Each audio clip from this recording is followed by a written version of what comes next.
presents sports. Welcome to another episode. Gas Network presents sports for the culture. I'm here with the family. Bryce XXV, Double I, Rome, D-Malo, Gruff Lion. T-Boogie, man. This is the greatest sports show on the planet. La Familia. Hope y'all ready for a ride. can't wait to hear what you guys got to say.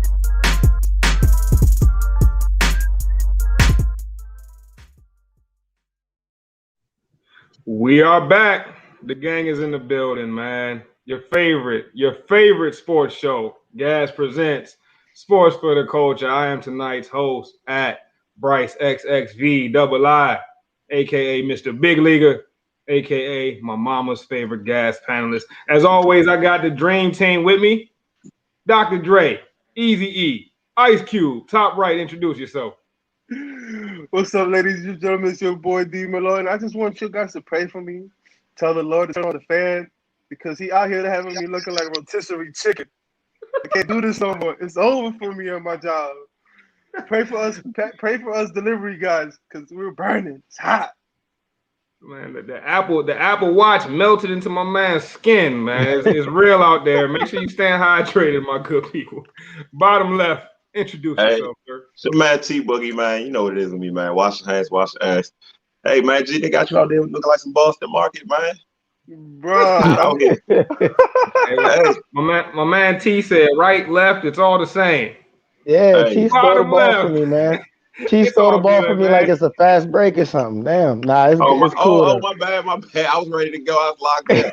Hey, that's what we like. That's what we like, man. You got to be ready to go, man. If you stay ready, Hey. you don't got to get ready. Bottom Big left, facts, bro. Big introduce facts. yourself, sir. Your boy Young Rome, you should know by now, man. If you're new to the show, man, hit that subscribe button, hit the follow button, man. We ready to have a good show for y'all tonight. We got a very entertaining lineup today, so let's get into it, boys. Let's jump right into it, man. I mean, y'all know what's going on right now. I know some people are going to consume the show the next day. Y'all going to hear us on the podcast network, so this won't be live for you. But everybody is live right now. I know what y'all are watching. Y'all watching the Bucks versus the Hawks minus Ice Trae. No Trae Young in the game tonight. So, fellas, let's get into it, man. I mean, shit, the Hawks putting on right now with no Trae Young. Do y'all think they stand a chance minus Ice Trae? T, I'm starting with you. I mean, it's hard to prepare for a team, some guys you're not really used to, a different rotation. So that first half, I thought the Bucks was a little out of sorts. But, I mean, even if the Hawks managed to sneak one away 2-2, I still think the Bucks take the series. But it'd be pretty impressive if they win tonight. I don't know what that says about Ice Trae, but that means his team wants to play for him. I guess that's what you could say. But I still see the Bucks making a push, making a comeback. But, again, I am a fan, so it's a little bias there. But I think the Bucks make a comeback. Hey, well, I appreciate you for admitting your bias, because sometimes the fanhood clouds the opinions of many of our panelists. I'm not going to mention nobody, but he's not on tonight. Gee, man, what you think, bro? Hawks minus Ice Trae. How you feeling about it? We got to talk about coaching. I hope whoever's the coach right now, I hope he ain't signed the bottom line yet. Put a couple of unos on top of that contract. Because if he's managed to pull one game off without Trae Young, that tells you a lot about the coach. And damn sure tells you a lot about the team. And, if we're not talking about the Hawks next year, I just hope that the Hawks are in this year's Miami Heat, where next year they're just not that team. And if they managed to pull a game 6 or 7, we got to talk about the Hawks in general as a team of a whole, not just Trae Young. Damn, bro, you just brought up a great point because, I mean, last year the Heat went on that run all the way to the finals. And, the next year them not being in it kind of validated a lot of that bubble talk. A lot of people were saying the bubble was fluke. And you look at a team like the Heat, they just nowhere to be found this season. Kind of made that make sense. And I hope the Hawks are not in that position, man, because, the Hawks seem to have a young core. And everybody in that young core is playing a vital role. But, I guess you could have said the same about the Heat. I guess minus Jimmy Butler. I mean, Tyler Hero was balling, Duncan Robinson was balling, Bam Adebayo was balling, and didn't happen this season. So that's a great point, G. That's a great point. Ron, what you think about this Hawk squad minus Trae Young? You think if Trae doesn't come back, is this series just put a fork in it? Man, before the game started today, I was ready to say no Trae, no way. But I mean, the way it's looking right now, man, the Hawks look like they're not gonna go out without a fight. But I can't see it, man. I think the Bucks got to get this, especially if Trae Young is not coming back. So I mean, Giannis has to put this away. I think we have a lot of questions about the Bucks if they can't put away a Hawks team without Trae Young. Nah, facts, bro. Because like I don't know, like, and T been making this point for a minute. T was talking about a couple episodes ago how Luka Doncic is one of those guys that's not fun to play with. But Trae Young brings that energy, especially since they brought in Nate McMillan. Trae Young's brought in that energy to the Hawks, where it's like it's almost infectious. You know what I'm saying? These guys are all on the same page. It seems like, and even minus him, seems like the team is still on the same page. It's crazy to see. Before the game, I was saying it was going to be Lou Williams, but seems like it's a little bit of everybody tonight, and you love to see it. Who do you think deserves the most credit for the Hawks' like rise so far, especially now since like Trae is out? I feel like we would have all gave it to Trae, but is Nate McMillan really the secret sauce? I mean, Nate McMillan has shown that he can really coach. Shown that in a few places now. I think you still got to get some credit, some respect to Trae Young, because at the end of the day, like there was some frustrations within that Hawks locker room early in the season. And he got it together. He started sharing the ball. He started taking less shots early in the shot clock, started playing more like a vet. And I think that plus the coaching really propelled him. So I want to get a credit to both, but you can't. I mean, Nate McMillan shows he's one of those guys, man. He's ready. He's ready to be mentioned with the Popoviches and stuff like that. He doesn't have a ring, but you got to start mentioning a guy that can take a team from nothing to something. I mean, you got to mention him up there with the guys that can really coach. Nah, he's ascending, man. And like I felt like a couple years ago, you know how like prototypes change. You know what I mean? I feel like a couple years ago, the coach prototype was the little nerd, the little statistician, analytic nerd. You know what I'm saying? You started seeing all these little random nerdy looking dudes pop up as head coaches. But I think that trend about to change because right now you look at 3 of the 4 coaches in the conference finals. They're former players with real-time experience that were all assistant coaches before, So I don't know if that means anything for these teams without a head coach that are searching for one. But to me, I feel like it would be kind of like an easy choice when you're trying to rank who the top head coach candidates are that are available at the moment. I don't know, man. That's just one observation that I made. So moving on a little bit. Oh, you guys something to say? See, my bad. No, I was gonna say it looked like they're moving to coaches that can relate to players versus pure X's and O's guys. I mean, X's and O's is good, cool, that's great, but the NBA is starting to look more and more like you got to be able to manage personalities, especially with some of these young guys, the newer generation. You can't really throw the old guys at them and expect them to fall in line and listen. So you're starting to see guys that have done it before and guys that they know have done it before in these coaching jobs. I know Penny's a candidate, Phillips, Nash is there now. So guys that are hooping now, they grew up and saw these guys on TV. So it's a little bit more respect than listening to a guy that, like you said, he's a numbers guy. He grew up on the bench his whole life. But I think you're right. That's where it's trending right now. Yeah, man. Crazy how things change just that fast. A couple of weeks ago, I want to shift the conversation, but kind of stay on Trae Young. A couple of weeks ago, we posed the question. We said, who would you rather take, Trae Young or Luka Doncic? Has that changed, fellas, since this playoffs kind of unfolded a little more wrong? What you think, man? You going Luka or Trae? I don't think it's changed for me, man. We can run that tape. Trae Young, bro. Like it hasn't moved for me at all. If anything, it's moved more towards Trae. Yeah, it's pretty simple. Yeah. I mean, I was very with you, bro. You know my motto is run that tape, man. Because I was definitely high on Trae Young. I'm not as high on Luka Doncic. I think Luka's great. Don't get me wrong, but I don't think I've ever been as high as some people are. Man, y'all tripping. But T, I know you're saying we tripping. Bro. But tripping. T called this first a few weeks ago when he said Luka's not fun to play with, and I don't think that's just a coaching thing. I think that's a Luka thing. I don't know. Look, I called this before the national media headlines picked it up, before the player said something, before the coach quit, before the GM left. Like, it just looked like Luka's not a fun guy to play with. I mean, I've said it before. Anytime you got to wait to get the ball, you can't score unless Luka says you can score, or you can't score unless Westbrook, Harden, some of those guys. Every personality isn't built to play with that. But yeah, I'm still taking Luka over Trae. I mean, Luka can give me everything that Trae Young can give me, and if you're telling me it's the intangibles of getting a team to like them and things like that, I think that comes with maturity. And even if it doesn't, right? Did people like playing with Jordan? Did people like playing with Kobe? I mean, It's not that era anymore though. I I think mean, the era it's always the of era for greatness. It's always the era for the greatness. era of playing with a guy like Jordan and Kobe is dead though. Like the It's kids not. It's not. today, It's not. they don't respond to that type of leadership the same way no more. I mean, They but I really don't think don't. Luka. I don't think Luka is yelling at these guys or anything like that. But I don't really think these guys necessarily have to have fun to succeed. I think you put a few guys in there that want to pass the ball, like Westbrook. He's in a perfect situation. Hachimura doesn't want 30 shots. He doesn't want 20 shots. Outside of Bill, nobody else wants to shoot the ball on that team. They're all fine living through Bill and Westbrook. If you surround Luka with guys that are fine supporting him, you won't have an issue. Now, if you put I guys hear there what you're that saying on the likability standpoint, but it's like the thing that I'm looking at it is like, well, if you're not likable as a player, if they don't want to play with you just because it's fun to play with you, then you're gonna have to have a resume, a track record. So Luka's gonna have to do some things, some MVPs or some playoff wins, something to be like, all right, well, I might not like dude, I might not want to go get a burger with him off the court, but I know he can lead me somewhere on the court. So he's gonna have look to show me some more. the issue with Luka is from what I've seen is Porzingis. What I've heard is Josh Richardson too. It's not because they don't like him, his personality.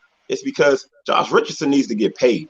Luka was Porzingis was an all-star at one point, and they basically made him obsolete. It's not necessarily Luka. Rick Carlisle has something to do with that Yeah, too. yeah. Giving Luka the keys and telling Porzingis get out the way and telling Luka you don't got past that guy the ball.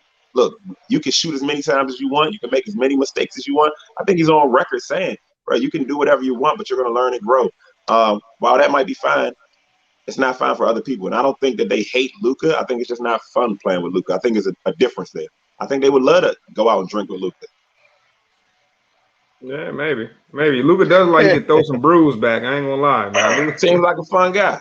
Yeah, hey, but y'all actually, you kind of brought up a good point, man. Transitioning just a tad, about guys that can play with certain guys, and you brought up Jordan, and one guy that played It's with not Jordan that type of show, buddy. that played that secondary role, man, was. You're right. Excuse my language. But one guy that was able to play with a dominated personality was one Scottie Pippen, man. And Scottie stay in the news these days, yo. I mean, it's like every week I'm seeing more Scottie now than I saw when he played for the Blazers. That's for sure. Scottie just stay in the headlines, man. So what do y'all think about Scottie's most recent comments regarding Phil Jackson? You talking about when Phil Jackson gave Tony Kukoc the last shot? There was a little racial undertones there, man. Was Scottie tripping or not? Wait, what did he say? So basically, Scottie said that when Phil Jackson gave Tony Kukoc the last shot in the playoffs, the year Scottie had his best season without Michael Jordan on the roster, that there was some racial undertones there. That it was done because he was trying to slight Scottie Pippen, and not just slight him as a player, but slight him as a man, and then basically call Phil Jackson a racist. Like, do y'all think that is? What do y'all think about that, bro? I don't know, man. We talked about it in the group chat a little bit. I want to get into it on live. I don't know if it holds much weight. I don't know if it's true or if it's not true, right? Like, Scotty's allowed to feel how he wants to feel. But the thing is, this was decades ago.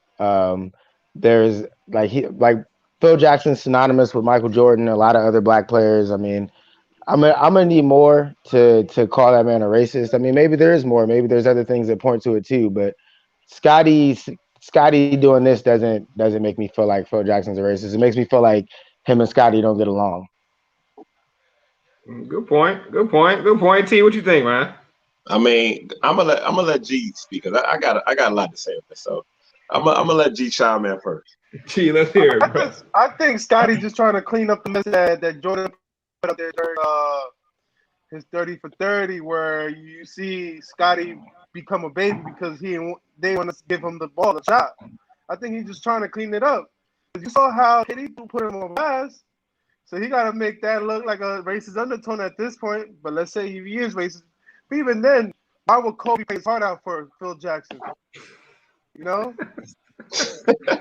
Yeah, he is kind of burnt out. Scotty is Man, kind of that's burnt out. You see his crazy, hands man. was on Future. Future started this. We got to blame Future for all of this, Scotty. No, it's like him and them Gucci flip-flops. This was over after them Gucci flip-flops. Yeah, bro. I think the Gucci flip flops might have started this all, man. I don't know. Future was talking about Scotty in the tracks. You know, had his wife in the penthouse, man. I don't know, man. If I was Scotty, I might be hurt too. T, what you think, bro? I think there's a lot of dynamics here. I don't know if Phil Jackson is a racist. I wouldn't doubt it. I'm not going to call a man a racist because I don't know that to be true. But what I do know is just because a guy studies Zen and Native American tribes and all that doesn't mean he can, always act outside of his white privilege. So I think there is some racial undertones. I think part of that is, I think Phil was probably annoyed with Scotty. You know what I'm saying? So probably trying to push Kukoc into that limelight and pull Scotty back some. I think it was some of that, trying to, maybe not humble him, but just we're going in a different direction. It's just an easier personality to deal with. Sometimes you see that in the office. Somebody might get promoted because they're nicer than you, not because they work harder, not because they work better. It's just easier to get along with. Like, you don't want to be bothered. You don't want to say good morning. You don't want nobody talking to you before you had your coffee. Like, I think Scotty was probably a little bit of a headache. The Last Chance documentary kind of alluded to that a little bit. He didn't want to go in the game. But that being said, with what Scotty's saying now, some of that also, Scotty recently lost a son. And then you couple that with his wife, ex-wife, I don't know what her situation is, but, this woman has his last name. And she's running around town with young players your son's age and just starting around. She's in rap songs. I think he's, the man might be in a little turmoil, So, he's probably off, he's unbalanced right now. He needs to get it together. He should probably be talking to a therapist instead of a hot mic. But, I'm not going to disregard Pippen because he is one of the greats. I think the young folk don't understand how good, how dominant Scotty was. Scotty could literally stop some of these guys' favorite players. Not defend them, stop them. But yeah, so I'm not even gonna take no shots at Scotty. We can't be putting down these black men. My man took multiple shots at Scotty, so I'm not gonna take no shots at Scotty. First of all, you definitely just talking about. You said she's scotting around with his name. Scotting around with his name, that's a shot. Yes, that's not a shot. If you experience some trauma, you can't control what a woman gonna do. If you experience some trauma, and then there's other situations going on that you can't control that you don't necessarily like, that could put you in a place where you're not your best version of yourself. And I think that's where Scotty is right now. Pickle. Something else you said was the younger players don't recognize how great he was and how dominant he was back in the day. And I agree, they don't. But the reason for that is because of stuff like this. Like whenever you hear Scotty now, we don't talk about his game. Like whenever you bring up great players from the past, we talk about their game. We don't talk about Scotty's game. That's a fact, bro. That's a fact. What it is. That's part of it, but it's the same thing with Paul Pierce. It's the same thing with a lot of guys. If these young guys didn't watch it, they just base it on if they like you. You know what I'm saying? If you're not, yeah, but at the same time, this generation was not even at the age where they would have been able to watch Scotty. And then Scotty's giving people stuff to not like. He's giving you reasons to not like him. Bro, I think it's safe to say at this point that Scotty, he's a little emotional, guys. I think it's safe to say that, man. Emotional. Hold on. It is what it is, bro. Help me with this. How is D Wade a part of a big three or whatever, but Scotty is a sidekick? Good point. No, bro, that's an excellent point. Now that's people are calling this man Jordan's sidekick. Like how? Crazy. How? Because honestly, I'm old enough to remember when they played together, and it wasn't really viewed like that at the time, bro. It wasn't viewed as like Scotty. It was Jordan and Scotty. Yeah, facts, bro. Facts. People was buying Pippen shoes. You ever seen somebody in D Wade shoes? A couple crackheads. You ever seen somebody in some Wades? Only them folks in China. I'm just saying. I'm not taking a shot at D Wade. Because literally they're made in China, and like that's the Chinese market. Yeah, no, that's All a I'm good point, man. I think Scottie Pippen, man. You know, Rome makes a good point too. When you're in the news for everything except basketball, you know what I mean. You start to tarnish your basketball legacy just a little bit. I think we've seen that with a few players, right? You know, the headlines are about you, but they're not about what you were originally known for. And then that just shifts the whole conversation surrounding you. This generation respects the basketball legacy of Steven Jackson and Matt Barnes. That's a fair point. Well That is a fair point. said.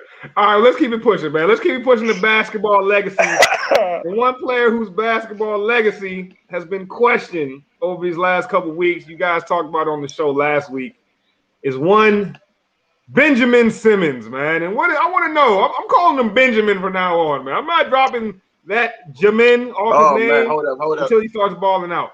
Stop the presses. My man Giannis is down. Oh no. He looks like he's in real pain. Let's see. Oh, Let's see. Oh, that's a hyperextension. Oh yeah, he hyperextended that knee, man. It don't look like a tear though. It doesn't look like a tear. I don't think that's a tear, bro. It look like a hyperextension. Oh no, I don't know what that is. Nah, I don't want to see it again though. That's the last time I look at the Why they got to show the replays like that, bro? I mean, because that's what we're there for. No, bro, the internet is around now. Get it on the internet, bro. Live TV, don't keep showing me this man's leg twisting up all crazy. They might not. Listen, they normally give it to you once or twice. Why there's traffic after car accidents? Not because of car accidents, because everybody wants to slow down and watch. Yeah, man. Yo, Giannis such a freak though. He mess around and get back in the game in this game. Like he's one of the few players that something like that happens, he's back in this game. I wouldn't put it past Giannis, but as it looks right now, prayers up for the guy, man. He still hasn't got off the floor. He's been on the ground a couple minutes. They didn't bring out a stretcher or anything.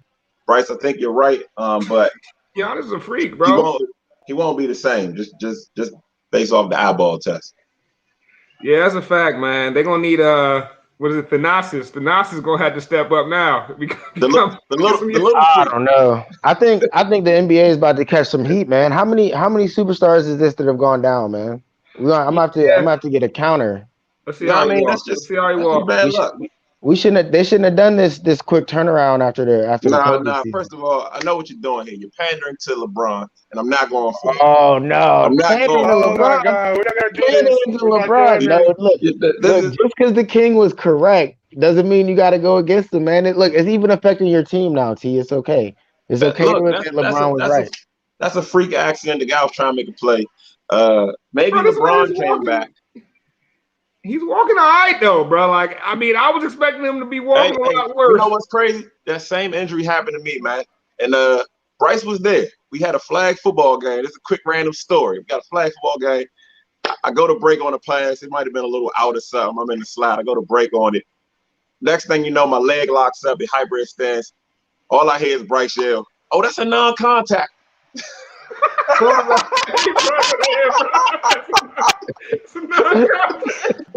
don't even yell like, "Yo, he okay?"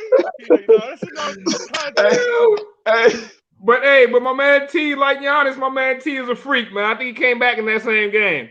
I did come back and play a few more plays, but I wasn't right for a while after that. I did come back, but right then and there, I thought my career was over. Hey, bro, what I say, bro?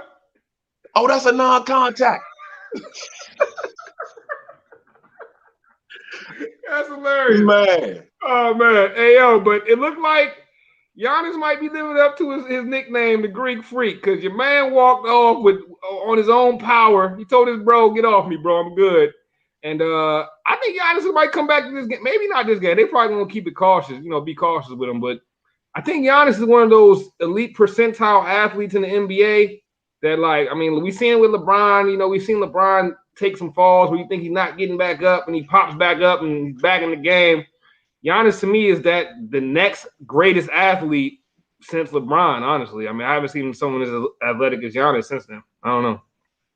I mean, you just said I came back from the same injury.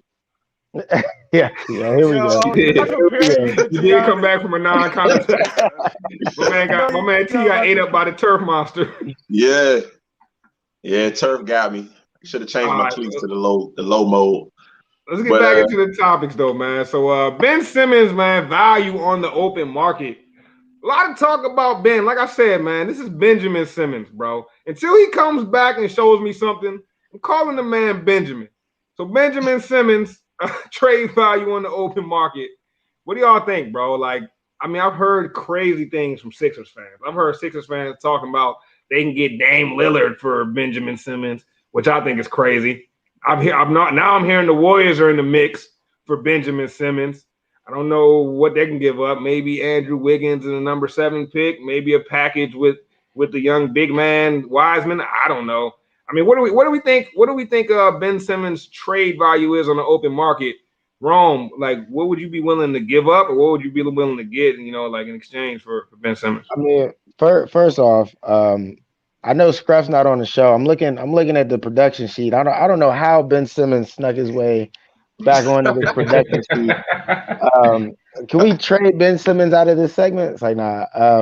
Look, man, I don't even want to talk too much on Ben Simmons, because like I said last week, the more that shows like ours, fast growing sports shows like Sports for the Culture, the more shows like this talk about Ben Simmons, the more his trade value is going to drop and drop and drop, because there's not too many positive things to say. He left us with a bad taste in our mouths with the way Philly lost. So I mean, he's going to get traded, and the problem is his value can't be too high because everyone knows he's going to get traded.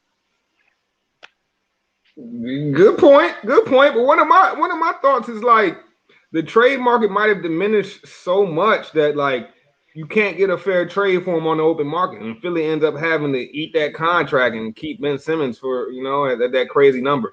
But G, what do you think about Ben Simmons' worth on the open market? Like, was it like a player out there? Porzingis. You think he could? Porzingis. Ooh, okay. You think Luka and Ben Simmons? That would be crazy. Because Luka don't need him to shoot. What Luka need him for? He just need him to play defense. So that Porzingis couldn't play, and you're not going to take C.J. McCollum for him because that's too much. Even C.J. McCollum and Ben Simmons are not even trade. Portland's giving up too much because now they lose the shooter, but you got a defensive player, give or take, and then you have a offensive liability. You don't need that. So him and Porzingis are even trade because Porzingis is like on and off. That's an interesting scenario to have. Porzingis. Right. I mean, if you could pull that off, to have Embiid and Porzingis. Man, I don't know. It might be tough defensively, but offensively, I mean, it'd be a throwback team. You really have a true 4 and a true 5. You have both guys can go down low. Both guys can play the high post. Both guys can stretch the floor. You wouldn't even have to play them at the same time. You can really rotate them. One guy play with the backups and switch them. I like the idea there, and you're right. If Simmons went to Dallas, get out of Luka's way is the offense anyway. So I can see that. I think you might want. No, that's good value. Both of those guys seem to have lost some value. And think about it. That now plays the offense that we thought about Kirk Cousins. Not Kirk Cousins. I mean Cousins, Boogie Cousins, before he got hurt, and AD. That's what we thought. Two tall towers, two high skyscrapers. Yeah. That's what I see. Now you get that with Embiid and Porzingis, which both shoot. I think you might be on to something, G. I would actually enjoy watching that. That because makes a lot of sense. And now Steph Curry isn't such an offensive defense liability because of his height, because you got two guys in the back and the front that could just whop everything out the way. They go both shoot threes. They're decent perimeter players. It sounds good, bro. It sounds good, but I feel like Embiid and Porzingis kind of use the same spots on the court. Like, I don't know if there's enough court for the both of them. Like, especially if Embiid played to what, in my opinion, is what he's best at, which is the low post. And I've heard him talk about it, saying he has other skills, which I agree. Embiid has a ton of different skills, man, and he has the right to use them. But if he played on the block more, then maybe we talking about him and Porzingis working out like on some old school hoops. But like, I couldn't see that in 2021. The way the game is going, too big on the perimeter. I mean, you have Embiid by the rim which is scary. Can you have Porzingis that could shoot a three? But he likes to play that same spot Porzingis plays. He likes to play on the perimeter. I mean, and they can alternate. I was gonna say you'd have to sell them both on the idea that sometimes Embiid is gonna be high post, sometimes Porzingis is gonna be high post. I think you'd have to sell them on that. And like I said, you don't even have to play them at the same time. Imagine rotating them. You start them off, then you sub Porzingis, and then when Embiid needs to come out, you come back with Porzingis. I think you can make it work. It'd take a real good coach. It would take a hell of a coach to make that work, man. How would you? I mean, think about what it would take to defend both of those guys, though. I mean, they're both 7'2", 7'3", shooting over you. You couldn't put a PJ Tucker on them. You couldn't put James Harden on them. You couldn't defend them with one of these random guards, which we've seen them do in today's NBA. Throw a guard on a big man because the big man's gonna shoot a fadeaway. Well, Embiid will knock down a fadeaway over a little guard. I don't know. I'm intrigued by that. But as far as Ben Simmons' value, Ben's never really loses value, man.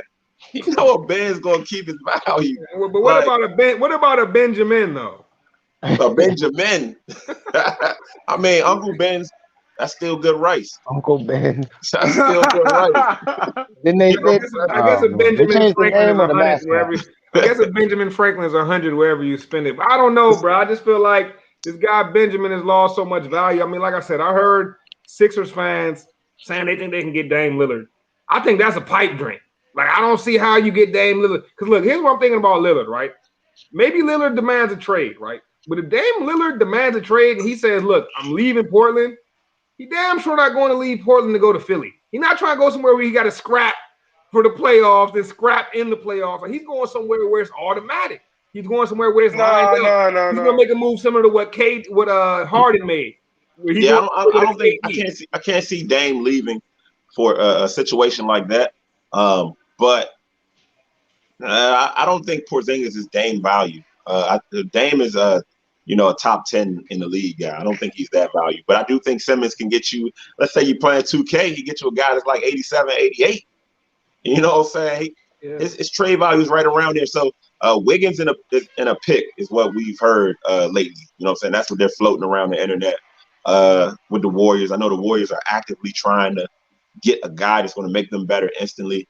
But I think he still has a ton of value. He's only 24, right? And I feel like wherever he goes, he's going to shoot the ball next season. I can't imagine a world where Ben Simmons comes back next season and does not shoot the ball. It just wouldn't make sense.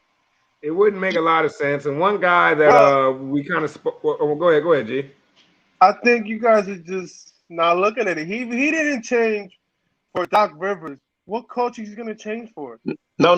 It wouldn't be for the coach. You're going to change for the media and the fans. Like, you're getting slandered now. Go to another team and don't shoot the ball in the first 5 games and mess around and play 500 ball.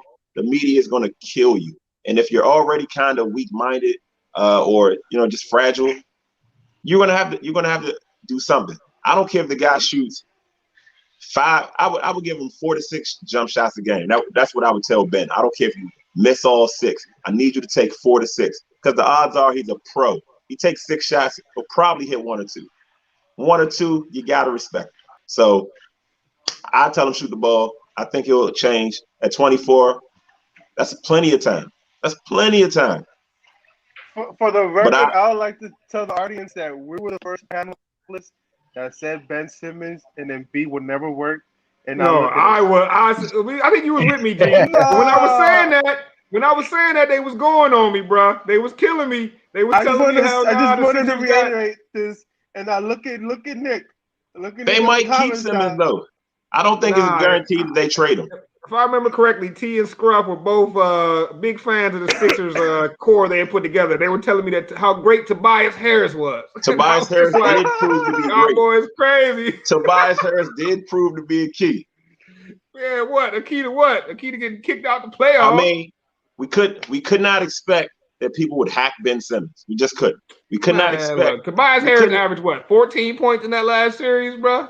I don't think it was 14. I think like 17, maybe. It was around 14, bro. It was around 14, bro. It wasn't 20. It wasn't 20. Tobias has an impact on defense too. I know he played that last game. That he missed a lot of close buckets, but that game really falls on Doc and Ben. No, he's not a Walmart KD. Walmart Walmart, KD. Walmart, you can KD. actually do your shopping at Walmart if you need to, man. He's more like a. I don't even want to disrespect a man like that. He is nothing like KD. That's what he is. He's out This is here. when I knew Tobias Harris didn't have it. When I read the report that Doc Rivers looked at that man and said, Tobias, I either want you to shoot, pass, or drive. I don't want you to think. That's what I knew, bro. You don't got it, bro. Whenever your coach come to you, tell you not to think, bro.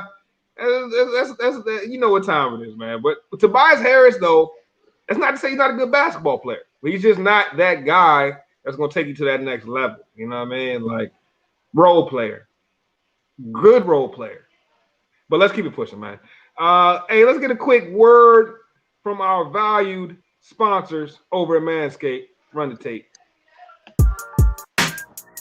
Brought to you by MANSCAPED. Officially brought to you by MANSCAPED.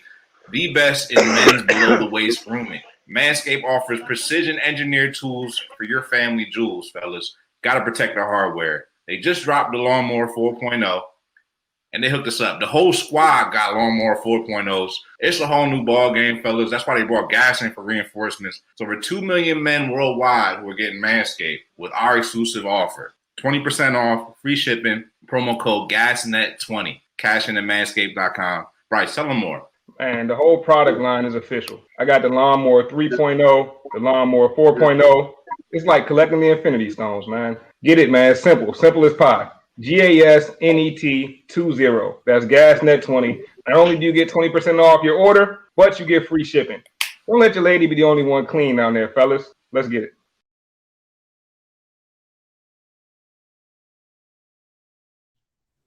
Hey, man. Manscaped been holding us down. We appreciate the sponsorship for sure. If you don't got the Manscaped, you're loafing, fellas.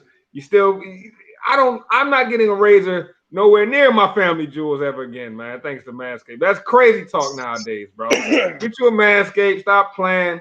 Don't play yourself, as my man Khaled used to say. Don't ever play yourself. And if you really with it, fellas, you could make a stripper line, a landing line for your lady. Get creative. A landing strip for your lady. A landing strip for your ladies. Hey, man. Everybody's. If she don't already know how to get there, yeah, just I guess make the landing strip. Yeah. I say sometimes you just gotta get creative. All right, man. Let's keep it pushing. Down. I'll get to whatever season to your herd.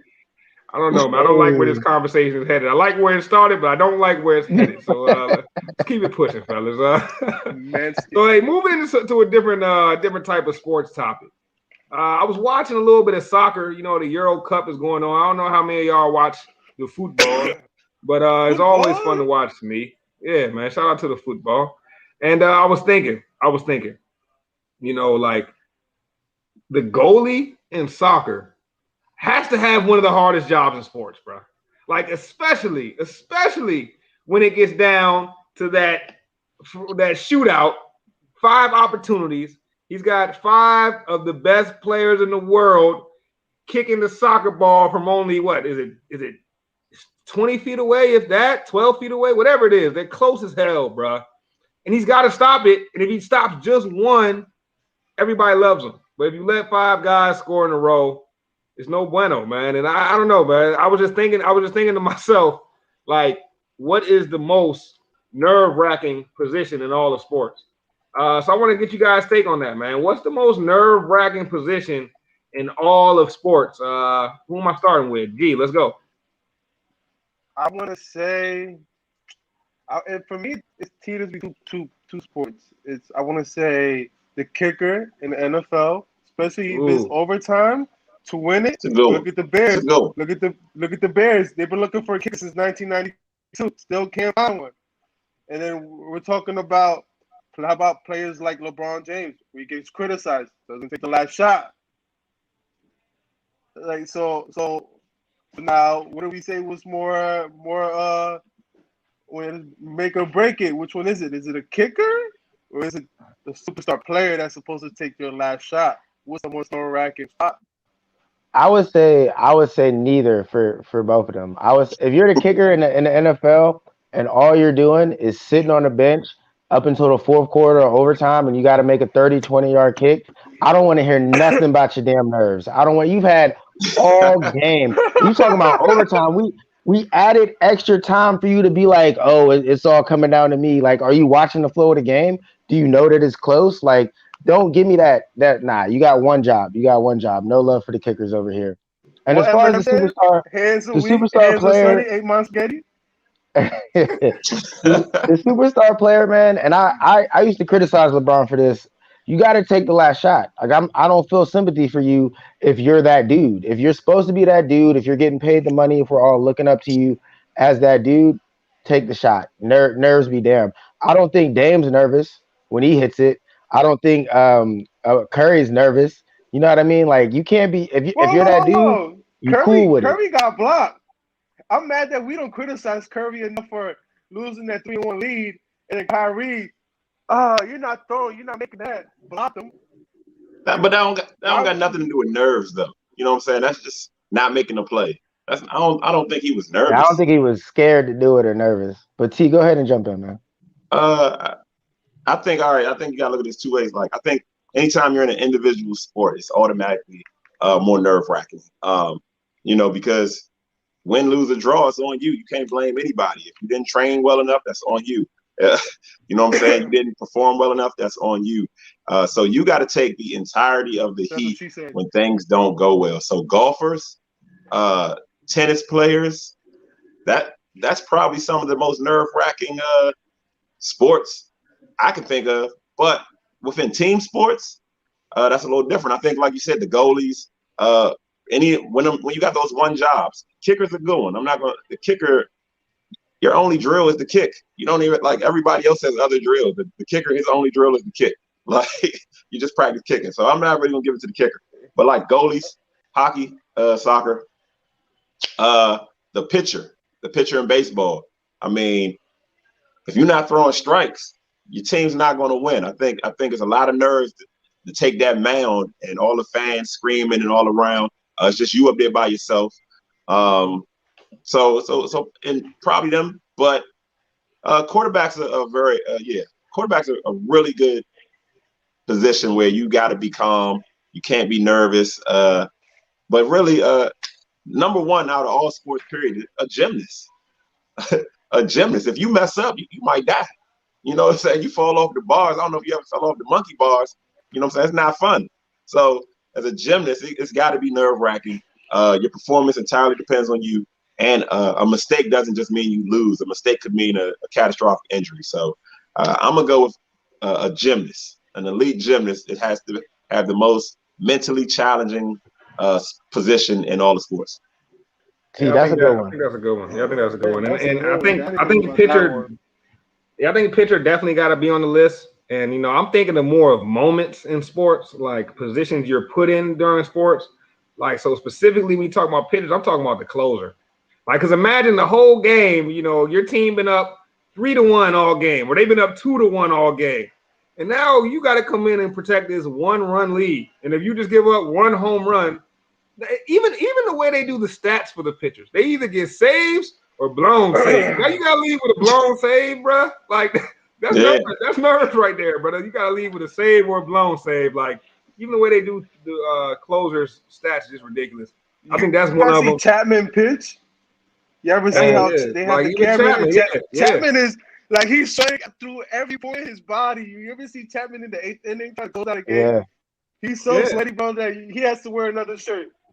The man is nervous. And in fact, I think it was in like the late 70s, there was a pitcher who came in during the playoffs and he blew a save, ended up committing suicide.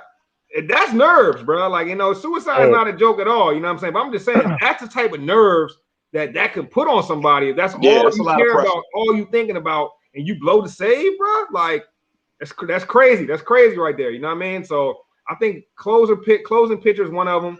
But here's another one I was thinking about, yo. And hear me out on this. Because I think another one is the sports where what you do is so repetitive that it's automatic. Kind of like free throws. Like if you got to hit you got a last second free throw. That's a lot of nerves. I've been in a game, albeit I didn't play on a crazy level, but I'm saying I've been in a game where I'm on the free throw line and there's 1 second on the clock. If I miss the free throw, we lose. If I make it, we win. You know what I mean? Luckily for me, I just had to make it for us to tie. So it wasn't like a little little less nerves when you're making it for the tie. You know what I'm saying? But still, like a free throw is another position to be in sports where it's like, yo, this is crazy. I mean, we saw what it did to Ben Simmons. It crumbled him. Nah, man. Ben Simmons is a guy that can't shoot free throws in the first place. I think. He was nervous when he was at that line, though. I bet you he hits him in warm-ups. No, he was warm-ups. He knocks him. Bro, me and Nick were watching him at the warm-up. Literally, he was making every free throw that he was shooting in practice. And that's how you know, bro. It's nerves. If you making every single one in warm-ups, you get into the game and you breaking them, that's the nerves talking. But hear me out on this last one, though. I don't know if you guys are fans of the PBA championship. It's Professional Bowling Association. Imagine you a bowler, bro. You done knocked 9 strikes in a row and you on your last frame. You already know you can knock strikes because that's what you do. You just knock 9 of them. Bro, you gonna tell me that 10th strike not about to be the most nervous thing of your life if you got to win the chip? Like, I mean, not if I just did 9 in a row. Those type of sports, though, where the repetition is like automatic to you. So now, when everything's on the line for your last normal repetition, like those are when the nerves come out, bro. I mean, any position where you get an opportunity to think about what you're doing. You know what I'm saying? Like that's when you really start feeling them nerves. That's why they call timeouts to ice the kicker. It's just they've been kicking all their life. It's to give them a chance to think about it. You know, once you get in your own head. So I feel you on the free throw. The free throw, it is a lot of nerves in that free throw line. So Bryce, you already said what my pick was, and that was the closing pitcher. The closing pitcher. I actually have a story from Little League where I actually got called in to close a game, and it is extremely nerve-wracking because in that scenario, they're calling you in. Y'all could have been up 5-0, and then the starter pitcher gets tired, wears down, so they put you in to ice it. So then what I mean, like you got a little bit of a give to let some runs in. If you blow the whole game, then you know what I mean, that's a blown save. You're a bust. You're out of there. Like you can only get but so many blown saves. So back to my story. I'm coming in, right? I'm all excited, right? Because I'm Mr. Cool. I'm the left-handed pitcher, only black dude in the league. Like I'm cool as hell. In the league, bro. Oh, I'm Jackie Robinson out here, bro. Right? This was back when my man Dontrell Willis was pitching, so I had my hat cocked and everything, right? Like I'm for the culture. I'm the T.I. Lim. I was for the culture before we had the show, but it was funny. So first batter is this dude I'm in class with. I forget his name now, man, but I'm all hyped, man. I'm like, man, I'm gonna strike this dude out. We get to class on Monday, bro. I'm gonna be rubbing in this man's face. First pitch, bro. I'm thinking about it, right? Because like you said, they give you the time to think about it. I'm like, I'm gonna throw this slider. They ain't ready for my slider. I'm one of the few dudes that can throw a slider at this point. Man, dude crushed that jump down the line, bro. Dudes ran all the way home and stuff, man. The game ended on the first pitch, bro. You know how embarrassing that is, bro? You know how like coming in to close the game, like I wanted to pretend that I didn't have nerves, man. You said you was the only black kid on the team? And the only black kid in the league, you know what they were bro. calling you? In the league. Oh shit! Calling him, bro. Oh man, it was crazy times, man. It was crazy. Bro, you know what? You the only black kid in the league. That batter was probably real happy when he saw you step up on the mound. He's probably like, "Oh, they put the black kid. Oh, I'm about to crush this joke. He can't pitch." Nah, what was wild is I pitched plenty of times before, but I never came in to close. They had me start because the left-handed. But I'm telling you, man, coming in to close is a different animal. Starting, I was straight. Closing, completely different. Well, at the end of the day, man, they bring you in to close. That's at the end of the day, that means you were the best pitcher they had on the team. So at the end of the day, that's still a notch in your belt either way, man. I always feel like if you put the game all on me, even if I lose it, that's the other thing about the nervous situations, yo. You got to be willing to lose it. You know what I mean? You can't be scared to lose it. If you're scared to lose it, you already lost. At the end of the day, if you put in those positions enough time, you're gonna blow something. You're gonna blow some saves, bro. It just is what it is. You know what I mean? Yeah, like I said, I came in. I was nervous on the inside, but you couldn't tell from the outside. I had the swag going. You know what I mean? I was going to throw my special pitch. It just didn't work out in my favor. Looking like G Baby and Hardball. Yeah, that was my movie. Hey, I mean that's real, man. Like you gotta you got to be prepared to lose. Like you got to, and not even care about it. Man, I always tell my little brother, I used to tell him all the time growing up, man, everybody not built for the last moment. You know what I'm saying? Everybody not built for that big stage. And it's a mentality. You got to go up there knowing game over. Like if it's up to me, oh, game over. Like you got to walk to that mound like they should have picked one of these white kids because they taking the L today. That's how it was, bro. That's how it was, man. You got to have that confidence. My whole thing is I'd rather me lose the game than watch somebody else lose the game and feel like, dang, I probably could have made that shot. So, and you know, the bonus of being the only black kid in the league was like everybody might have been mad, but they wasn't going to say nothing. Like you know, it wasn't going to do anything. Like, so you say this now? They say something behind them closed doors. That's hilarious. And you make a good point, man. Like it's like you rather want it on your shoulders than anybody else's. And the other point to that is like, because you know, when I was playing sports, like I always wanted those moments, you know. And part of it was like I trust myself more than I trust you. But another part of it is like I know I can take the criticism. You know what I mean? Because like you know, you got some people on your team. You know, if they miss that shot, they're gonna be down on themselves next game. They're not gonna be ready next game because they can still be like, I missed the shot last game. You know, like some players are like that, and then other players are like, on to the next. It happened. You know, we keep it pushing. And that's one thing that they always talk about, the short memory in sports, man. You gotta have that short memory. And that's in all sports. If you don't got that short memory, individual sports, team sports, whatever it is, you're not gonna last too long. You're always gonna be getting down on yourself. I think that's a part of Ben Simmons' problem. You know, I hate to keep circling back to Ben Simmons. I think that's a part of his problem. He's always thinking about the last instead of moving on to the next. That's a life lesson though, man, because everybody gonna take L's and everybody gonna get W's. But if you keep focusing on them L's, they're gonna keep rolling in. You almost attracting them. You know what I'm saying? At that point, you gotta, all right, well, next, moving on, you gotta focus forward, man. You know, so all these young take folks it as a lesson. Hey, just believe in yourself. Don't believe in nothing else but yourself, and you'll be fine. Facts, man. I think that's a good place to leave that one on. So keeping it pushing, man. It was a really strong weekend in sports. Not just the conference finals, of course, but we had some combat sports. You know, most of us on the panel are boxing fans. I'm knee deep in the boxing. Like at this point, boxing might be like it's competing for my third favorite sport at this point. I still love baseball, but I mean basketball, football, boxing, baseball. That's the only sports I watch, to be honest. And or UFC, combat sports, I should say. But boxing has always done it for me. And over the weekend, we had two really big fights. One was Lomachenko, and Lomachenko was fighting Nakatani, who was definitely a valiant opponent. You know, Nakatani not to be slept on. And then you had Gervonta Davis, and Gervonta Davis was fighting Mario Barrios, undefeated 140-pound champion. So Gervonta Davis, man, moving up 2 weight classes, getting the job done in dramatic fashion. Oh, man, it was an exciting fight. So my question for the panel is Gervonta Davis this generation's Mike Tyson? Or am I going too far with the question? I don't know. I see a whole lot of reactions. G, I'm starting with you, man. Get back in the frame, G. Come on, man. Mike Tyson. First of all, we're not about to disrespect Mike Tyson. And you sounding like Stephen A. You already got the hairline, Papi. Chill out. Chill out, Papi. You can't do that now, man. You're out here disrespecting Mike Tyson. The man is still alive. First of all, he ain't better than Carnelo. And he's beating up on fighters that are just holding a championship because they have to give those belts to somebody to hold as of right now. Like, he's an amazing fighter. I'm going to give him that. Davis is nice. He's very skilled. He's not a pound-for-pound fighter yet. Like, when we talking pound-for-pound fighter, we're not. Is he your top 5?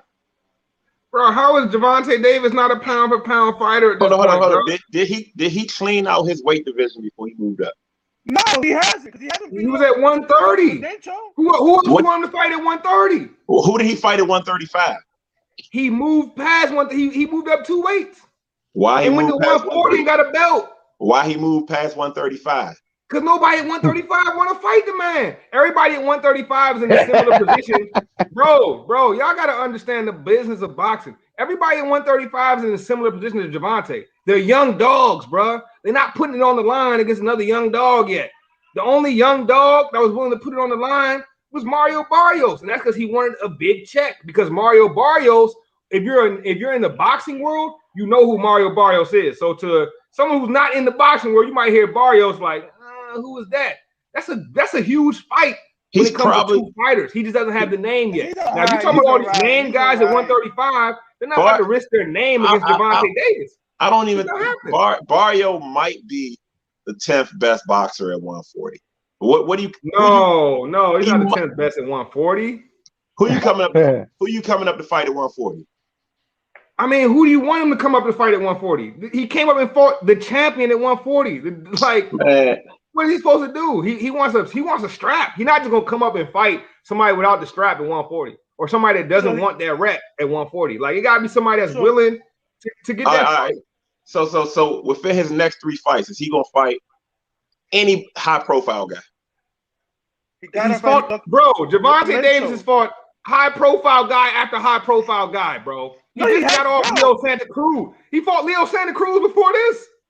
How more high profile does it get for the little dudes than Leo Santa Cruz, bro? Bro, my man just casually 36-1. My man just casually skipped over Haney. He just casually. Bro, he didn't skip over Haney, bro. If Haney wanted that fight, they would have made that. If they both wanted that fight, they would have made the fight. It takes 2 to tango, T. The way boxing works is not just like, oh, I skipped over Haney. No, bro. Haney doesn't want that fight yet. The same way Gervonta's camp, they might want it more than Haney does. Because if you know about their history, you would know that Haney and Gervonta sparred before. Why don't you go Google the results of that and see what the people in the gym say about that? I mean, sparring is one thing. Getting in that ring is something totally different, bro.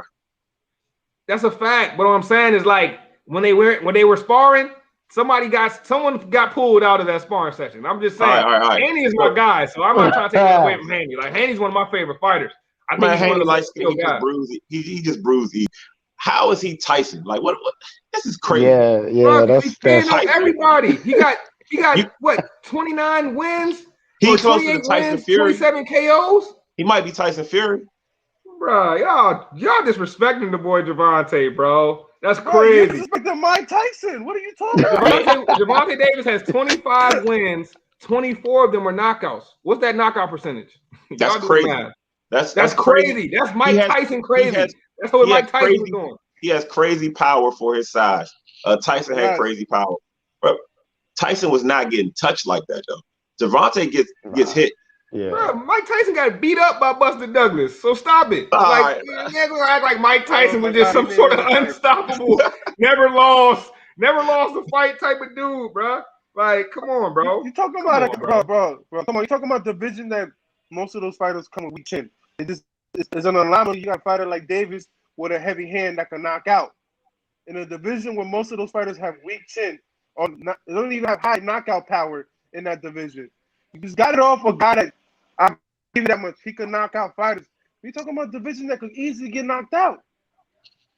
If there was more fighters like him. Gervonta Davis, did y'all see the fight versus Barrio? Gervonta Davis was giving up about 7 or 8 inches, bro. If you ever fought somebody 7 inches taller than you, which is not a lot of people 7 inches taller than me, so I never had to fight somebody 7 inches taller than me. But you have to get close to them, so you're gonna have to eat some shots if you the little dude. That's how Tyson caught so many L's, bro. You see Tyson fight Lennox Lewis. Lennox you gotta be willing to get in there to get close to the dude. So you're gonna take some punishment, bro. Gervonta Davis showed that he's willing to risk it all by going up to 140. Even in the press conference, Tank said, like, I went up to 140. He even said I was a little nervous knowing this dude is 140 pounds. I'm nervous about his power a little bit. Like, that's a fact of the matter when you're going up that high, bro. Like, Tank is a dog, bro. I can't believe y'all not giving that man his credit, bro. I understand some people saying he skipped over the 135 pounders, bro. But if you're gonna list a 135 pounder that's under 25 years old, they don't want Tank the same way Tank not gonna be lined up to fight them, bro. They don't want to see each other till down the line. It's the business of boxing, bro. Like, who did Devin Haney just fight? It's not like Devin Haney just went out and fought Lomachenko or I agree. Teofimo. He fought Linares, bro. Look, I agree with you, but we're not comparing Devin Haney to the greats. I mean, yeah, but Devin Haney also hasn't been around as long as Tank yet. And I'm not saying like Tank is better than Mike Tyson, but I'm saying like the next Mike Tyson is that when Tyson was coming up, bro, he was knocking out everybody until Buster Douglas put him on his ass. Until that moment, Tyson was dropping dudes left and right. I agree with Fathers first. But Tyson was putting dudes out of there round 1, 2, 3. That's a different type of power.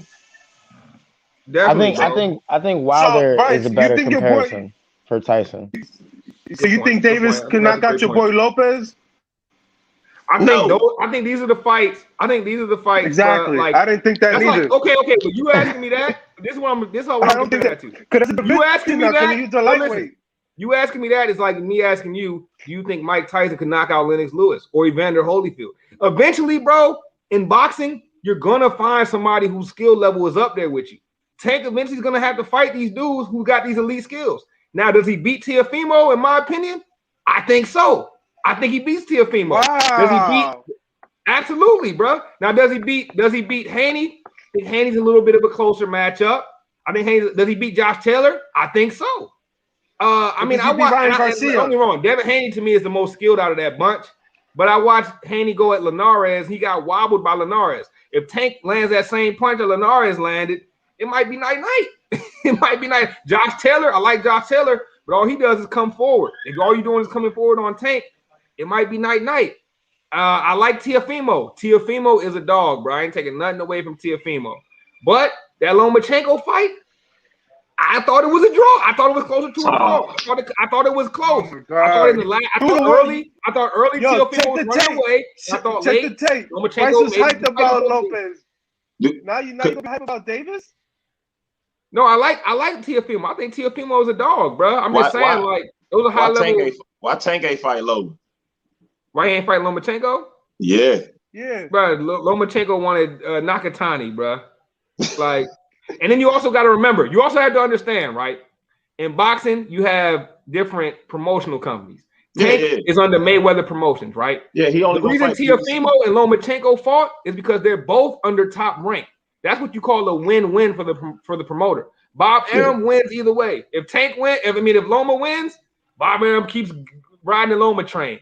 If Teofimo wins, Bob Arum gets to say he is the next youngest dog. So there's a lot of politics in boxing, and when you just start trying to hold dudes up apples to apples, it doesn't work like that in the politics in the business of boxing, bro. It's different. It's not tennis, man. He got to fight. He got to fight Ryan. He got to fight that kid Ryan. That's the one. That's what I want to see. Ryan Garcia is another one that we didn't even mention. That's another one of the 135 pounders who is a straight dog, bro. Fastest hands in the division. It has to be those two. For me, it's those two right now. I think the ranking of those guys, and I wouldn't even really include Gervonta in that because Gervonta's not really 135. I mean, he'll probably end up going down to 135 to get a taste of that division. But like if we include Gervonta, I'd probably say Haney's number one to me, just skill wise. I think Haney's just very skilled. I think Gervonta's 2, but Gervonta's power kind of makes him 1, really, because like that power, if he touches you right, it's over. It's night. You know what I mean? So I'd say Gervonta, Haney, then I like Teofimo, then I like Ryan Garcia because Ryan Garcia I just don't think I've seen enough of yet. Ryan Garcia got dropped in his last fight. He got up and fought like a madman. I respected the hell out of that. Because at the end of the day, it's boxing. You're going to get touched eventually. And Garcia got up and he was like, he handled business after that. So I respect it. But I think all those dudes are high level boxers, bro. They're all high level. I don't think Garcia stays in that division for another 2 years. I don't think he stays after next year. He has some moving weight. Who? Which one? Garcia. I don't think Ryan Garcia stays as lightweight for too long. By next year, he's gonna move up in weight. He has to. He's getting big. He can't be that skinny and scrawny because he's not gonna be eating those shots. Yeah. Ryan Garcia, I think all of them got their different skill sets. Like I think Ryan Garcia has the fastest hands out of all of them. And fast hands, you always gonna be able to scrap when you got that hand speed. I think Tank got the most power. I think Haney got the most skill, and I think Teofimo is the biggest. He's the biggest, the roughest. Like, you know what I mean? So they all them young dudes got something like going for them, bro. And like we entered like a golden age, bro. I felt like it was welterweights a couple years ago, and now it's even like maybe we'll see all of them eventually move up to welterweight, but now it's like those real little dudes, those lightweights, super well, you know, whatever it is, whatever it is, we'll call them lightweights. They're lightweight. That's like the golden era right now of boxing, man. And I love to see it, man, because like we were waiting on this. I thought it might be heavyweights. You had Joshua emerge, you had Fury emerge, you had Wilder emerge, but y'all see what the politics of boxing does. We haven't got all those fights in a row. You know what I mean? We haven't got all them big heavyweight fights in a row. And I'm personally. We're gonna get number 3 though to close out the close out the Triple E.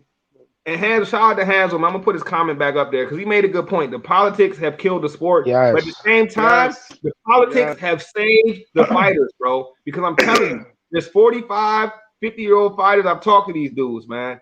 There's a lot of them out there in the world that it's challenging for them to put together a sentence, bro. They can't really talk smoothly. They can't really. It's just not connecting upstairs anymore, and that's because they went through these battles after war to please fans who gonna forget all about them by the time they're 45 or 50 years old. You know what I mean? So on one hand, the politics of boxing, but on the other hand, it has saved the fighters. So that's a real good point. That's a real great point. Look at Evander Holyfield. You could barely keep a fucking conversation. That's because he went to like 7 fights in a 8-month span. Right, and you look at a guy like Floyd May, and people criticize Floyd May. All Floyd May does is run around the ring. All he does is this. But hey, you hear him talk right now. He's 42, 43, still sounding good, right? You know what I mean? Like some of these things you gotta start weighing. You know, you gotta start like, what are you in it for? Your own personal entertainment? That's fine.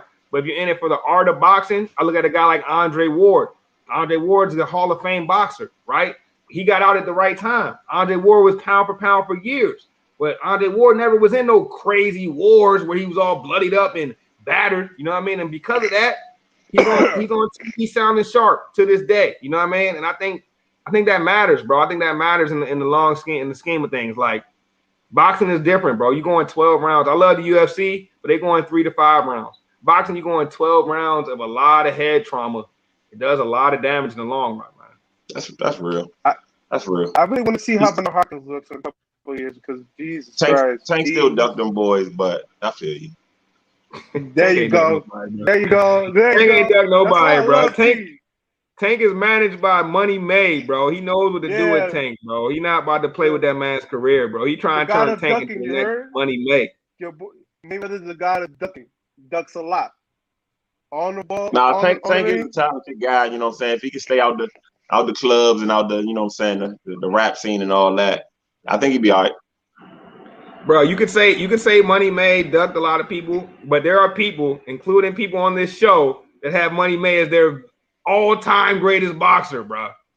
Exactly. And so you can't have it both ways. You can't say, hey, he ducks him, but he's your all-time great. Like, it's like he's your number one? He's my number one. So he's not my number one. He's not my number one. He used to be an all-time great. He's not my number one. He's the most technically skilled boxer I've ever seen. He's number one. He's top 5 for me for sure. Probably 2 or 3. Watching Floyd is like watching a machine, bro. He's a robot. Yeah. A defensive genius at heart. Can't give him that. Can't take that away from him. Yeah, I would have loved to see Floyd in that era of like Sugar Ray and Hagler and Hearns and them boys. Would have been too easy for him. Oh, you're tripping, bro. You are tripping. You are tripping if you think that, bro. You're tripping, bro. That's the era where like these mamas were going against the top guys over. Can one of y'all two get HR and give T a drug test, please? Drug test. Hey, man, drug testing in 2021. The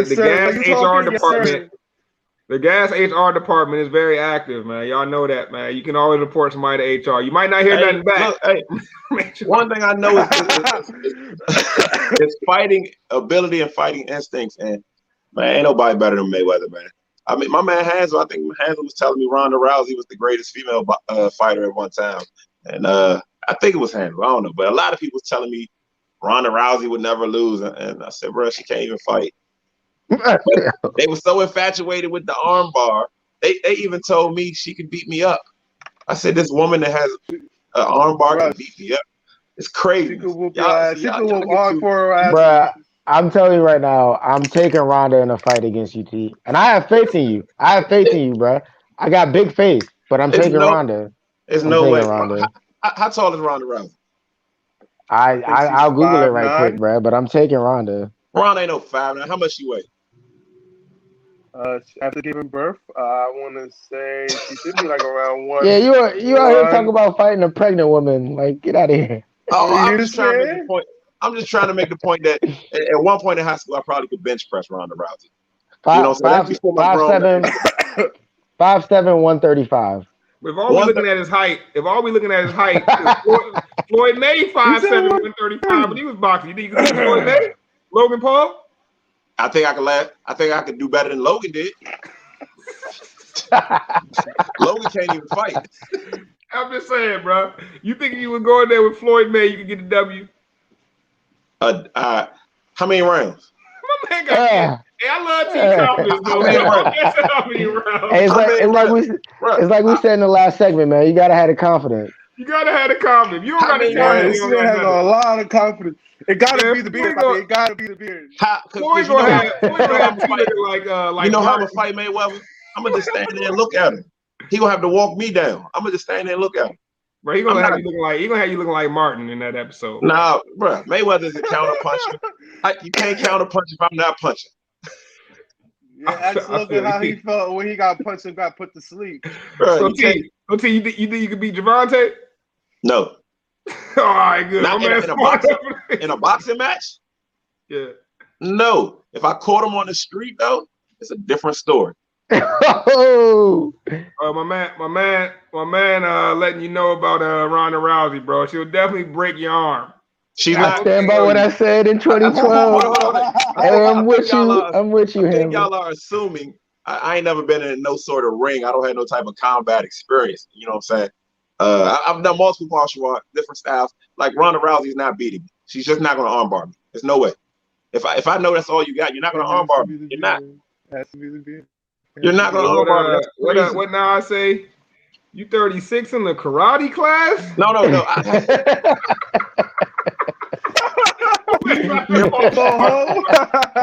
what I'm saying. Like, hey, that's a perfect segue. A lot of people can talk about, hey, you got to fight 2 minutes, got to fight 3 minutes. I don't know many people outside of myself and guys that really did it that's actually been in the ring with somebody for 3 minutes straight, actually been in a ring with somebody for 5 minutes straight, and know what type of stamina that takes. You ever ran suicides in basketball? That's how you feel 30 seconds into a real fight if you actually fight. So to fight 3 minutes, that's why the stamina, the cardio, that's why them boxers go out and jog 10, 20 miles, because the endurance it takes to actually fight for 3 minutes. This ain't your school cafeteria fight where somebody come breaking it up after a couple punches, somebody fall down, the administrator dive on you and start screaming. I actually been in a ring. I've actually been in official fights. I've actually traveled to fight other people. You know what I'm saying? I've actually hurt people. Yo, I need the tape. We need the tape. We need the tape for the show. Someone find the tape for the show. We're talking real spicy out here. Hey, right. Real spicy. Hey, she got the Kimbo Slice beard, man. You out here Kimbo Slicing niggas, bro. He about to say, yo, he trained Kimbo Slice in Florida. Oh God. Hey, Bryce. Bryce know my brother. Bryce know my brother in real life. How much taller is my brother than me? He got you by at least about 3 inches, 4 inches. How tall would you say I am? T a good 6'1". We're probably about the same height. I'm at least 6'1", easy. My brother is a CO. He's a correctional officer. He fights for a living almost. Bryce, next time think about, that's a fact. He's a CO, right? Ain't no games as a CO. Ask my brother what he think will happen if he fought me right now. Or ask him about me as a youth in the ring. I'm with G though. I want to see the tape though. I want to see the tape. Like what Bryce saying. The tape is on VHS. The tape is on VHS. This is before the YouTube. That's fine. I think I got a VCR. I can't just bring the trophies. Nah, The you go trophy. buy those. You go buy those. You can't just bring the and trophy. take their names off. He about to I need scrape to off I the need to little see the junior dude you name beat off and up. put I his. need to see the dude you beat up. He gonna be like, man, T whooped my ass when we was Bet T said 16. is this true, T? You said you would never get caught by a head kick in a fight. But Not, it I mean, literally if happens all the time for the pros. You as a Joe are getting the head kicked, my boy. my man, but you gotta understand. You gotta understand the background of some of these pros, right? That's like telling a guy that has a background in jujitsu. If he say you never going to beat me on the floor, you might want to believe him. You know what I'm saying? I got a background in standing up, using my hands and my feet. So you're not kicking me in the head. You were a kickboxer? Nah, I did Kempo and Taekwondo for years. Nice. So Yeah, I know some people that did taekwondo. So It ain't no joke. So he telling me he can stand toe to toe with John Jones Bones for like at least a round. No. If Bones Jones is Why you trying to get my man knocked out, G? Hey, look. If I was in my athletic prime, right? If I was in my athletic prime, let's say even right now, you let me train. I would have to train for like a year. You let me train straight for a year. I survive a round. I would survive one round, maybe not two, but I'll give you one round. That's all I asked. A round. That's all I said. I said one round. One. That's all I said. I'll give you one. One round. One round. I'll give you one. I love my it. man not saying he wouldn't be lumped up. He's not saying he wouldn't be hurt. He's just saying I'm surviving. If anybody from any of these other sports networks, man, if y'all start talking greasy. Another story real quick. Hey, go out Laurel, Maryland. They got an Urban Air. It's a trampoline park. You know the little machine you punch? Go check the high score. That's me. Hey, any other sports networks, man, y'all start talking greasy. Call T right now. T, I got you down with Ben Simmons. Ben Simmons, if you need a motivational coach, call T. You heard this man. He could go at least one round with John Bone Jones, could knock out Arado. This man does it all, baby. Be careful. This man go is get the gloves. I go get one of them guys from Barstool, man. Get the gloves. Yeah, they don't want the smoke. They don't want the smoke, man. Hey, Barstool, we want all the smoke. Barstool versus Gas. 4-on-4 brawl, man. We bring whatever you got, Barstool. We ready, man. We all standing behind G. We pushing G out there for it. Get him, G. G, you been in the weight room, G. G been in the weight room. Man. I know a guy that's been getting, bulking up, man. G been getting swole out here. It's all the muscle going to his head, though. Not my head. T's head. You heard T. He could do one round. Bro, if you walk into a ring thinking you're going to lose, you already lost. So I don't know what y'all want from me. That's a fact. I've never been in a fight where I feel like I was going to lose, bro. That's never happened to me. I don't care if it's the biggest, baddest. When I'm ready, I'm ready. I don't care who it is, bro. If I get there, I'm ready. Can you beat Gervonta? If Gervonta slap your mother butt, what you going to do? Oh, it's on, bro. I'm taking out hey, we don't even need to get into that, bro. I don't fight fair. I don't fight fair. Yeah, fuck out of here. You slap my mama's butt, bro. We going another way now. Gervonta's from Baltimore, so I know I'm about to pack a gun. Fuck all of that. Yeah. You scared of Baltimore? You scared of Baltimore, G? I just know where my man's from. So I know. Hey, but Bryce, what was that Nas line you had earlier, man? That was the perfect segue for this. T did get me thinking, man. T said I did all sorts of martial arts. Hold up, bro. You 36 in the karate class? And the only reason I brought that up is to segue us into our next topic. It's for the culture, and it merges with sports. We're doing the top sports references in rap. Anybody listening, viewers, feel free to drop some of your top sports references in rap. That is low-key a sports reference right there, man. That's in one of the best diss tracks of all time. That's either. Man, say you 36 in the karate class, going at Hove. Hove's still the GOAT. Hove won the battle, but Nas definitely won that war, man. So let's get into it, yo. Top sports references in rap. Let's just make it a little round robin. Drop them as we go, fellas. Who we start with? Yeah, so many. Pop it off, T. All right. So I'm gonna pop it off with the Kanye joint from Can't Tell Me Nothing. My man say, "Hey, no, I already graduated, and you can live through anything if magic." That's a bar. That's a bar. I don't know if that's a sports bar. It might be a medicine bar. It might be a pharmaceutical bar. But hey, that's real, man. If Magic out here still living the dream, man, don't let your situation define you. That is a bar, man. You can live through anything. I remember when Ye dropped that line, I was like, wait, what did this man just say? Yeah, that's a nasty bar. It's a nasty bar. Let's keep it pushing. G, you got one? I got a recent one from Benny the Butcher. Nick is gonna like this one. You ain't the shooter. B, you Ben Simmons. Your J don't work. That shit fire. That shit fire. You ain't the shooter, dog. You're Ben Simmons. Your J don't work.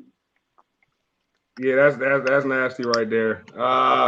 Rome, what up, bro? Hey man, I got one from an old Fabulous freestyle, man, from back in the day, man. He said ghetto fab, I'm more than rap for my bucks. I keep 2 nines on me like Warren Sapp for the Bucks. Now if you know Warren Sapp wore the 2 to 99, bro, that was one of the, I don't even remember when that came out, man, but that was when I first started getting into people dropping bars, and obviously I'm big into sports, so I've never forgotten that one. I don't even know the freestyle. The freestyle, the beat to it. I literally just remember the line. That's a good one because man, Warren Sapp was a dog, man. He was the original Aaron Donald. Yes. Yeah, a lot of people don't know. Saying they don't remember football back in the day. But and he was for the culture, wasn't he? In a Lil Kim video or the Brat? He was in somebody's video. I feel like somebody's boyfriend or something. He was. I can't remember, but I think you're right. And low-key, Warren Sapp was one of them jerseys back in the day that you would just see Bama randomly rocking. It was a few football jerseys you was like, oh, everybody got a Sapp jersey. He was that dude, bro. He was that dude. And I'm taking it back to Ye, man. I mentioned this one in the group chat, man. My man Ye in the Glory said, class back in session, so I got it up a grade. 2 years, Dwayne Wayne became Dwayne Wade, bro. That's one of my favorite bars right there, sports references, man. You go from Dwayne Wayne to Dwayne Wade. It's the glow up. My man went from a different world to the Heat. That's a tough bar. That is a tough bar. That's probably shout out to Sci-High, but that's a tough bar. Oh, come on, bro. Don't do that. Don't do that, bro. Nobody writing for Ye. They might be giving him a little pointers here and there. Nobody, right? That's probably Travis Scott bar. Let's keep it going, though. Wow. He said Travis Scott bar. Who's on me? Let's just keep it pushing, man. Round robin. Throw them out there. All right. So, this joint had this Drake song had a DeMarcus Cousins bar, but then I thought about it. The whole song is an NBA joint. You know what I'm saying? So my man say booming out with South with that like Lou Will, 6 man like Lou Will, 2 girls and they get along like I'm Lou Will. Like I'm Lou. That's my shit. Drake from the 6 man, Lou Will, 6 man of the year. 2 girlfriends. If you know about Lou Will, man, you know he had 2 girls. He had that going for a while. He was famous for that, and being a 6 man. So that's a tough bar, man. So that's Drake. The name of the song is 6 man. So that's a tough one right there. I love that song actually. Yeah, I love that song. Shout out to Quentin Miller. He probably wrote that. Yo, this guy T tearing everybody down. All right, here I got one for you, T. I got one for you. I was gonna say this one, man, but I want to see if you could tear this one down too, man. My man, we talking sports references, so I gotta go with Wale, Barry Sanders. The whole damn song. The whole song is nothing but sports references. I couldn't even write all of them down or try to. I'm not going to spit the whole song, but he has one where he was like, the all my women show bust. Curtis Enos, Nittany Lion. My pen stated, niggas recited. Like you got to listen to the song, look up the lyrics, man. It's nothing but I'm major. Oh yeah, bro. Just go listen to it, bro. The whole junk is nothing but sports references. And I'm pretty sure Wale wrote that junk. So, but yeah, that's definitely up there for me. I might have to check the tape. It might be shout out to Kingpin Slim. I don't know. I gotta check the tape. Nah, Wale writing all stuff, man. He's talented. Yeah, I got one real quick. I'm surprised none of you guys would have thought about this, especially you guys from the DC over here. Fucking Rick Ross said, and on my Boss remix, better check the stats. We feeling Arenas. I got the Gats, Gilbert Arenas. Y'all remember when Gilbert Arenas bought the gun? Gilbert with the guns. Yeah. The Wizards, they don't want to remember those times, man. Those tough times. Oh man! What did Hov say when I come back wearing the 4-5? It's not It the ain't to aim. play It's, games with you. Not that. it's to say Yeah. aim at Aim you. at you. Probably main you. Probably That's a man. tough. Hove used to get real nasty with them sports bars, bro. Oh man, I I ain't mean, seen. hey, go ahead. No, I I mean, was I about was to say gonna I say, ain't seeing nothing from the viewers, man. I know y'all gotta have some classic sports references, man. Drop them. Let's get it. Hands will only listen to Daddy Yankee and Jay Baldwin, so we're not gonna get nothing from Hey, yo. Hey, Meek Mill had a simple one, man. That Jason Terry line. Put bands on your head like Jason Terry. Bro, That was oh, That's fire. a yeah. simple one, but Right. every time I picture Jason Terry, I picture him in a headband, bro. I picture him getting dunked on by LeBron. Yeah, that is a pretty memorable Hey, moment for Jay. y'all Unfortunately. missing the probably the most famous one that everybody know. Everybody screams it when you hear it. I'm surprised. I thought somebody was gonna say this one, but I guess I gotta do it, man. Kobe about to lose 150 M's. I hate it. Had to be him. Kobe won that guy. It had to be him.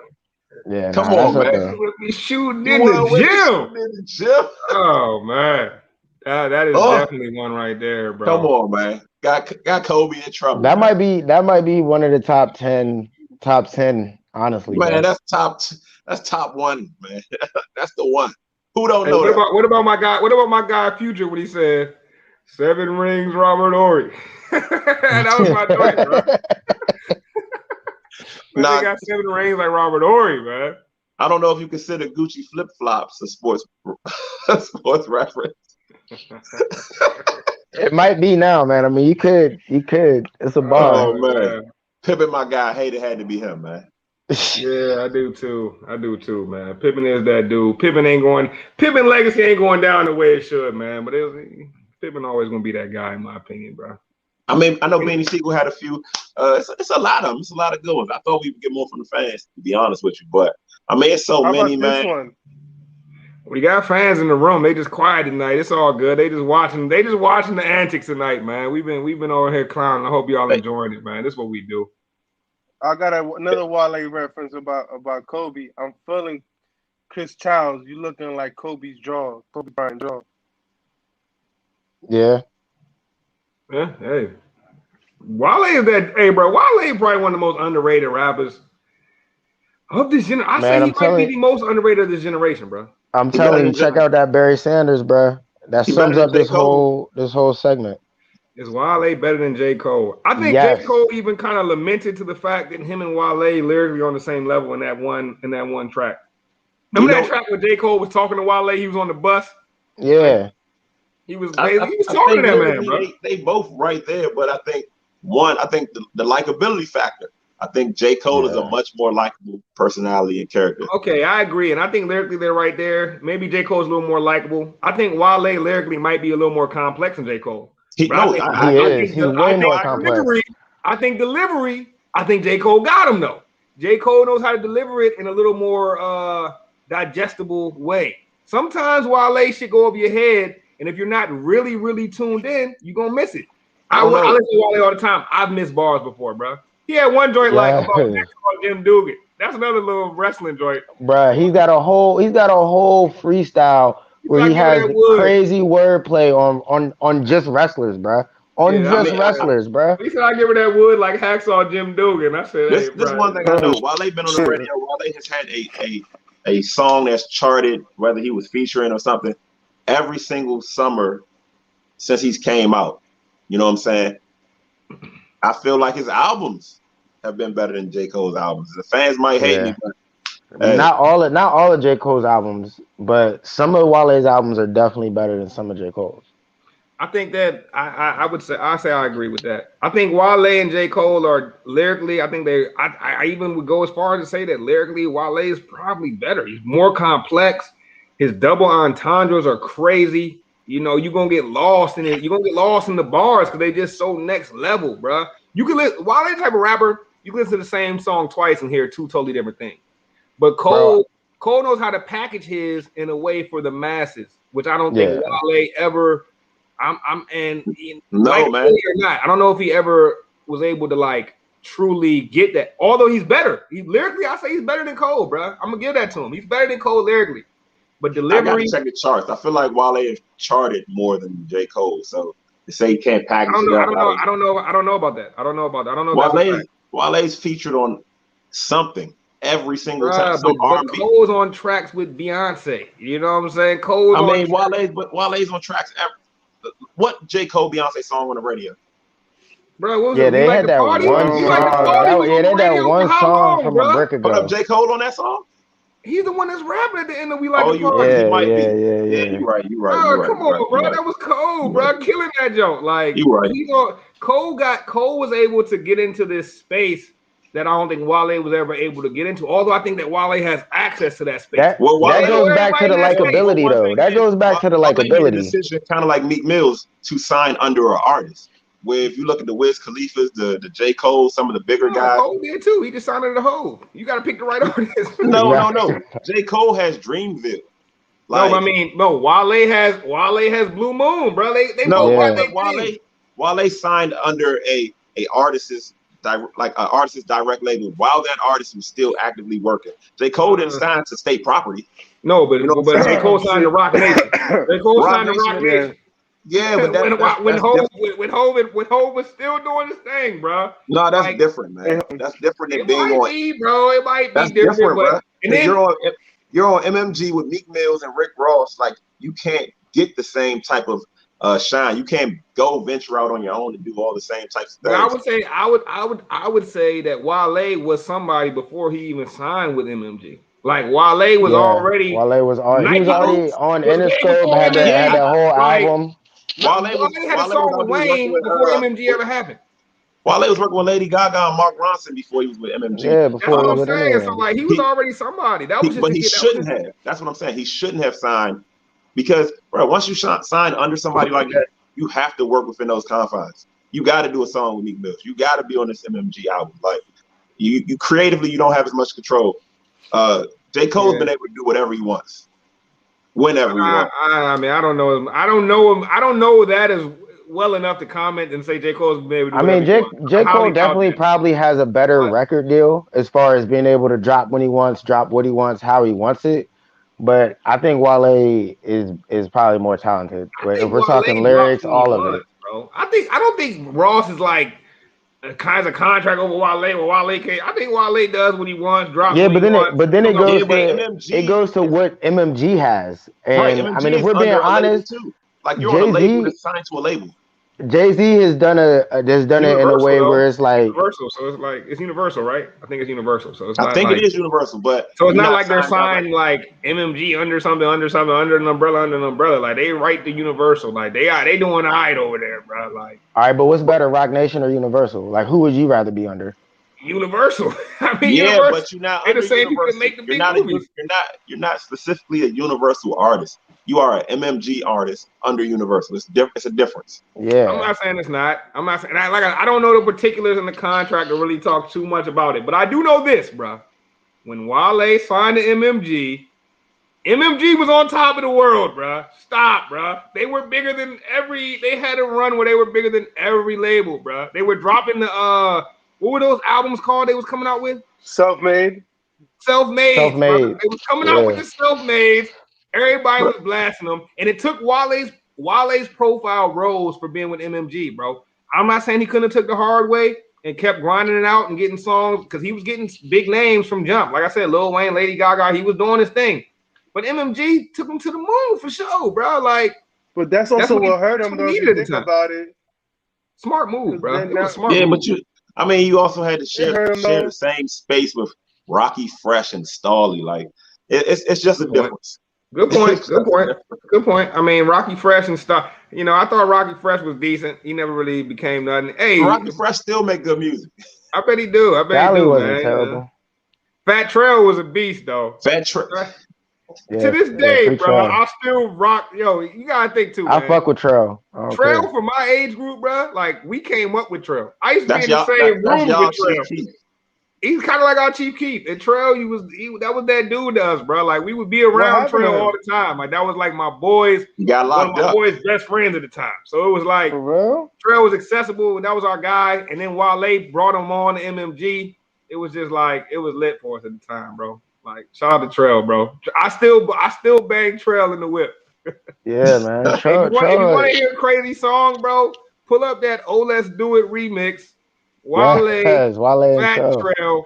Nobody did "Oh Let's Do It" better than Wale, Trail, and I think You're Black crazy. Cobain You're is on there crazy. too. You're Yeah, crazy. Black You're Cobain crazy. is on it. Bro, have you You're not heard about it? to sit here, bro. You're not about to sit here and tell me Lil Wayne's "Oh Let's Do It" wasn't better than that. You're crazy. Bro, their "Oh Let's Do It" You're crazy. better You're than crazy. Wayne's "Oh Let's Now Do you It." need a bro. drug test. Now you need a drug test. You're bugging.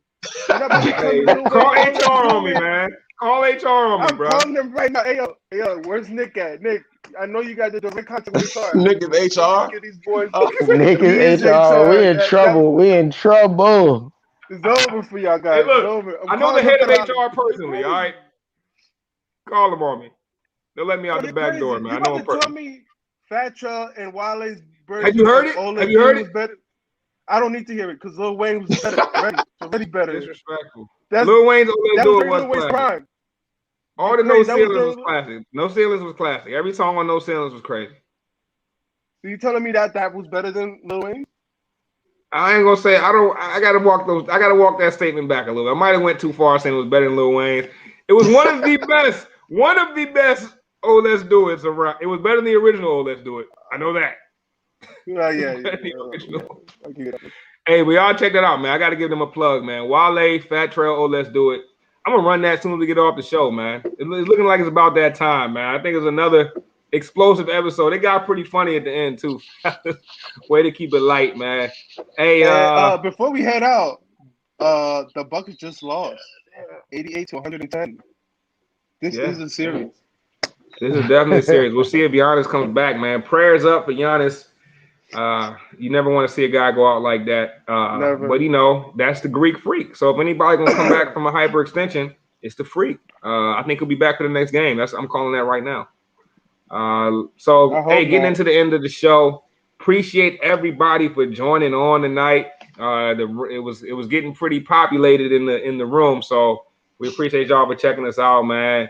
As always, it's the Gas Sports Network. You can easily find us on all your app stores, Google Play, Apple App Store. Just type in Gas Sports Network. When you see the brackets, you're going to see us, man. Keep rocking with us. We're going to keep rocking with you. Support our sponsors, MANSCAPED, GasNet20 gets you 20% off your order as well as free shipping.